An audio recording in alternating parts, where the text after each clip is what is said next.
Hey, Howard Jacobson here with Sick to Fit, and I want to talk about 3 paradoxes that can paralyze us when we're trying to figure out how to get our eating under control, how to lose weight, how to get healthy, how to feel good about ourselves.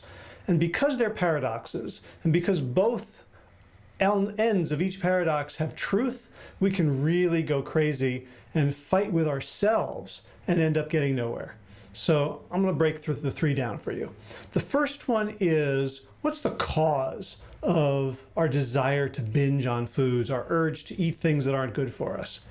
So on the one hand, you have a whole movement that says it's basically emotional comfort. That you're eating because you're uncomfortable with something, you're unhappy about something, you're trying to avoid something, you're trying to get high to drown something out, and that the real solution is to just sort of sit with your feelings and pay attention to them and settle your real needs. There's another view that comes out of the whole food plant-based community, and it was popularized by The Diet Trap by Alan Goldhammer and Doug Lisle, which says that basically these foods are engineered to be hyper-palatable, and our natural survival drive that wants us to get calories whenever we can, as much as possible, is being manipulated in this current environment of 24/7 cheap, convenient, easy, fast, processed, highly addictive, highly palatable food, and there's nothing we can do about it. So I'm here to tell you that both are true. And when we stick to one side and hang on to it, we can feel very, doctrinaire and righteous, but we're missing out on various solutions that are available to us. So let me explain how this works. If you think that it's all about your emotions, then you can also get the thought, well, I have to solve my emotions before I can solve my eating. I have to fix my relationship with my mother. I have to get over this fear of failure. And these are pretty deep, long-term issues. And if your mind says, I've got to solve that before I can stop overeating, then you're basically setting yourself up for, if not complete failure, a really long slog. What about, on the other hand, if you simply accept the idea that this is biochemistry, it's neurology, it's our evolutionary psychology, and we're just driven to eat whatever is in front of us, and it has nothing to do with emotions or sadness or feelings of discontent or lack of fulfillment or whatever, then we are going to create very, very rigid constructs, very rigid rules, do's and don'ts, put fences around fences, and we're going to miss the opportunity to actually heal our minds, heal our spirits in the space that we create when we don't immediately indulge. In other words, if I soothe myself with French fries or Snickers bars, and one day I set a rule and say, well, French fries and Snickers bars are hyper-palatable, they're not good for me, so I'm not going to have them anymore. And there's a minute in which I'm really struggling and fighting, but I'm resisting that urge, a la the pleasure trap. There is in that space between the stimulus, the urge, and my giving into it, an incredible universe, an infinity of possibility for emotional healing, to figure out what's actually going on that's driving me in that moment to overeat. Because as true as the hyperpalatable theory is, we don't eat all the time. We don't eat junk food all the time. We are more susceptible at some times than others. We're more susceptible emotionally sometimes than others. And there's great wisdom in there. So we want to hold on to both so that we have an entire continuum of strategies to deal with it. Second thing is, there is a movement in the world around you have to love yourself. And that's the most important thing.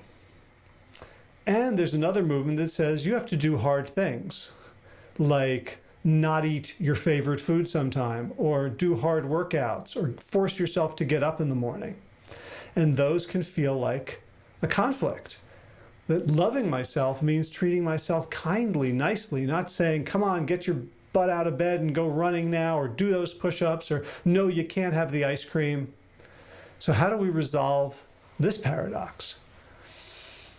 And the answer is, think about yourself as two people. Think about yourself as a nurturer and as a toddler. So you can imagine sort of pushing your shopping cart down the supermarket aisle and the toddler sitting in the shopping cart. And the toddler is screaming and kicking, having a tantrum, trying to reach for the frosted flakes and the Oreos, trying to reach for the Ritz crackers and the cheese wheels. And you know that that's not good for that child. And so you want to keep pushing the cart. You want to not yell at that kid and say, you're bad. But how do you show love to a toddler who's having a temper tantrum? You show love by not giving in, by not making them in charge of what they eat, while giving them good alternatives and continuing to love them, rather than saying, you're a bad toddler. What's wrong with you? Why do you want these bad foods? Right? So that's where we get confused. We think that self-love means we have to give in to ourselves, when in fact self-love means we set those boundaries. Our higher selves, our more rational, forward-thinking, strategic, holistic parts of ourselves recognize that there are forces in us that simply are psychopathic, and we can't let them run the day. And just because they're psychopathic doesn't mean they're bad, right? A toddler, a 2-year-old, you wouldn't make them president of your country.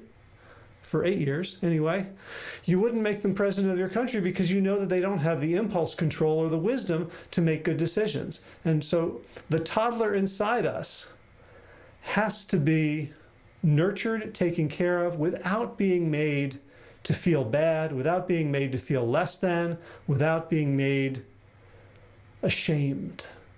So that's how we can deal with that second paradox.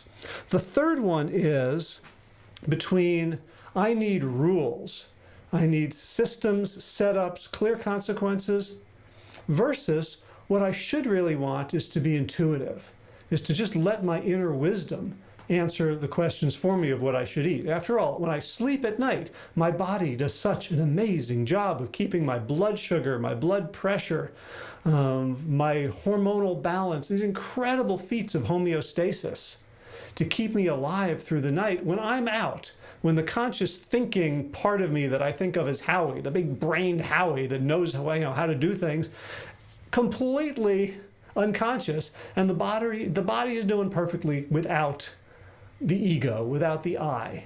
So why not eat that way, right? And then there's the other one that says, well, how have I been doing so far? Intuitive eating has made me eat a bunch of chocolate that makes me want to, give excuses for things like, oh, maybe I need calcium, so I better eat that cheese, or I better have that yogurt.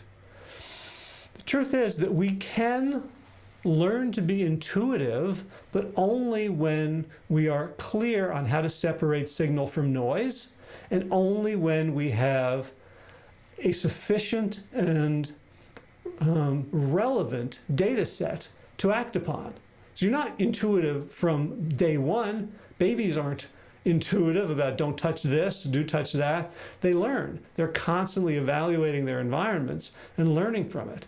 And if we only grew up in an environment in which there was natural, healthy food available to us, we could eat intuitively. But our intuition has been shot by, again, this presence of this weird, fake, hyper-palatable food that is being marketed out the wazoo to us so that a few people can make a lot of money at our expense. And we wonder why our calibration is so far off. So until you clean up the inputs, don't expect that intuition is going to work. And the other thing is that intuition, being intuitive, is always preferable. We don't create rules when we are successful navigating through the world intuitively. We create rules when intuition breaks down. So there is room for both. So I want you to see how these various external debates can get into our heads and can stop us from doing the things that we need to do that are good for us because we have some sort of doctrinaire belief in this versus that. We become very dogmatic about what should be working as opposed to being curious, playful, practical, scientific, pragmatic, and let results dictate the sufficiency and efficiency of what we're doing. So I want to close this by offering you a chance to participate in an amazing group. And it's a group of us who are meeting every Wednesday at 1 p.m. U.S. Eastern Time on a Zoom call, and it's group coaching. And we deal with stuff like this. And we deal every week with several people's issues. And there's something about the group that actually I think is more powerful than one-on-one coaching in a lot of cases. And so if you'd like to work with me and with a group of other really heartfelt, kind, supportive people, to have a group where you can go to every week, and it's not a group of like sharing our sorrows. It is a problem-solving group. We go deep into what the issues are, and if you're confused about, is it intuitive eating I need or is it rules I need, we break that down, and you will get coaching and assignments to bring into the week to then bring back into the next coaching session. The cost for this is it's 1 hour a week, and the cost is $100 a month. So $25 an hour, and you can sign up the only way to sign up is on a month-by-month basis. I'm not having any long-term plans. There's no commitments. You just try it for a month. If you go to the first session and you don't like it, of course, I will refund your money. This is there's no risk at your end. And you can stay in the group as long as you want. If you're interested, the link is sicktofit.com/coaching. sicktofit.com/coaching. There's no information there, just what I told you. If you'd like to give it a try to join this group, if you've been stuck for a long time, if you feel like you're confused by all the different points of view out there and you'd like a pragmatic guide and a supportive community, give it a try. Check it out. sicktofit.com/coaching. Hope this has been helpful. Have a great day.